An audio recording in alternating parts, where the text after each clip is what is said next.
రాజశేఖర రెడ్డి సమాధి దగ్గర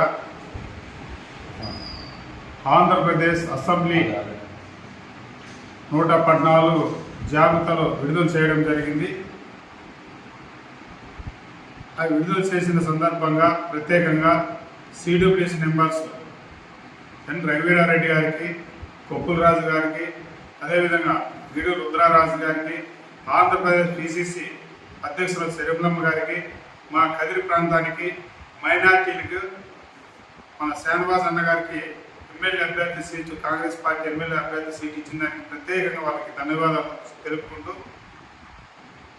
కదిరి నియోజకవర్గంలో 6 మండలాల్లో ఎస్సీ, ఎస్టీ, బీసీ, మైనార్టీ అన్ని వర్గాలు కలుపుకొని ప్రత్యేకంగా ఎస్సీ డిపార్ట్మెంట్ ద్వారాతో 6 మండలాల్లో ప్రతి ఎస్సీ కాలనీకి పోయి కాంగ్రెస్ పార్టీ ముందు ఏం చేసింది, ఇప్పుడు ఏం చేయబోతుంది సున్నంగా ప్రతి ఓటర్లకు చెప్పి కాంగ్రెస్ పార్టీ హస్తం గుర్తుకు ఓటు వేసి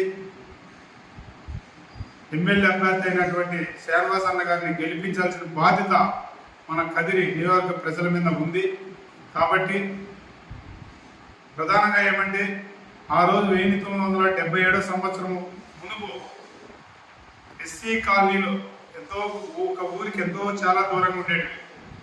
ఆ రోజు ఇందిరాగాంధీ భూస్వాముల చేతిలో ఉన్నటువంటి భూములు తీసి ఎస్సీ కుటుంబాలకి 3 ఎకరాలు 5 ఎకరాలు ఇచ్చింటే ఆ రోజు ఇచ్చింటే ఈ రోజు ఎస్సీ కాలనీలు బతుకుతున్నాం మేము ఇంతవరకు.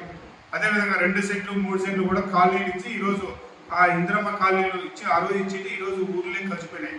లేదంటే ఆ రోజు ఇకపోతే ఊరికి 3 కిలోమీటర్ల దూరంలో ఉండేవాళ్ళు. కాబట్టి అలాంటివన్నీ గుర్తు పెట్టుకొని మన ఎస్సీ కాలనీలు కూడా తిరిగి ఎస్సీ ద్వారాతో ఆంధ్రప్రదేశ్ కాంగ్రెస్ ఎమ్మెల్యే అభ్యర్థి శ్రీనివాస్ అన్న గారిని అఖండ మెజార్టీతో గెలిపించాలని కోరుకుంటూ మేము కూడా కష్టపడి బాధ్యతగా పనిచేస్తామని చెప్పి తెలియజేసుకుంటున్నాం. అదేవిధంగా కదిరి నియోజకవర్గంలో ఉన్నటువంటి కాంగ్రెస్ నాయకులు,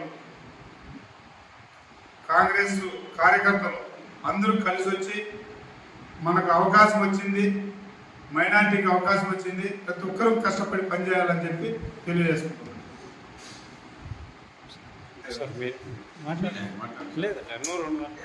డిపార్ట్మెంట్ నుంచి ఆయన మాట్లాడి